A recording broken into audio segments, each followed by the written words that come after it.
सोचो, 800 साल पहले का वक्त, जब तलवारों से फैसले होते थे और तख्त पर सिर्फ मर्दों का हक माना जाता था। लेकिन उस दौर में एक औरत ने सबको चैलेंज कर दिया। एक ऐसी औरत जिसे हिस्ट्री आज रज़िया सुल्तान के नाम से याद करती है। ये कहानी है हिम्मत, साजिश और पावर की। 13वीं सेंचुरी में शमसुद्दीन इल्तुतमिश की बेटी रज़िया बचपन से ही अलग थी। जहां दूसरी शहजादियां महल में रहती थीं, रज़िया तलवार चलाना और घोड़े की सवारी सीख रही थी।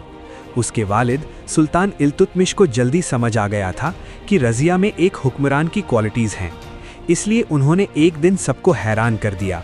उन्होंने अपने बेटों को छोड़कर रज़िया को अपना वारिस बना दिया। लेकिन सुल्तान की मौत के बाद सब कुछ बदल गया। दरबार के ताकतवर अमीरों को एक औरत का सुल्तान बनना मंजूर नहीं था। इसलिए उन्होंने रज़िया को हटाकर उसके भाई रुकनुद्दीन फिरोज़ को तख्त पर बिठा दिया। मगर रुकनुद्दीन एक कमज़ोर और लापरवाह सुल्तान था। अवाम परेशान थी और सल्तनत में अफरा तफरी मच गई। तभी रज़िया ने एक बोल्ड कदम उठाया। वो दिल्ली की आवाम के सामने आई और अपने हक के लिए खड़ी हो गई। अवाम ने उसका साथ दिया, बगावत हुई और आखिरकार रज़िया सुल्तान दिल्ली की सुल्तान बन गई। ये हिस्ट्री का एक ऐसा पल था जब पहली बार एक औरत दिल्ली सल्तनत के तख्त पर बैठी। रज़िया सिर्फ नाम की सुल्तान नहीं थी, वो खुद दरबार लगाती थी, फैसले लेती थी और जंग में भी घोड़े पर सवार होकर जाती थी। लेकिन उसकी ताकत से कई लोग जलने लगे। दरबार के कुछ अमीर उसके खिलाफ साजिश रचते रहे। उन्हें लगता था कि एक औरत का हुकूमत करना उनकी बेइज्जती है। सबसे बड़ी कंट्रोवर्सी तब हुई जब रज़िया ने अपने ट्रस्टेड ऑफिसर जमालुद्दीन याकूत को हाई पोजीशन दी।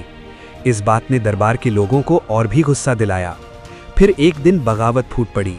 एक पावरफुल गवर्नर मलिक इख्तियारुद्दीन अल्तूनिया ने रज़िया के खिलाफ जंग छेड़ दी। बैटल हुई, साजिश हुई और रज़िया सुल्तान को गिरफ्तार कर लिया गया। हिस्ट्री में ये भी लिखा है कि बाद में रज़िया और अल्तूनिया ने मिलकर दोबारा तख्त पाने की कोशिश की, लेकिन किस्मत उनके साथ नहीं थी। 1240 में एक छोटी सी जंग में रज़िया सुल्तान की जिंदगी का सफ़र ख़त्म हो गया। सिर्फ 4 साल की हुकूमत, लेकिन नाम ऐसा छोड़ गई जो आज भी हिस्ट्री में जिंदा है।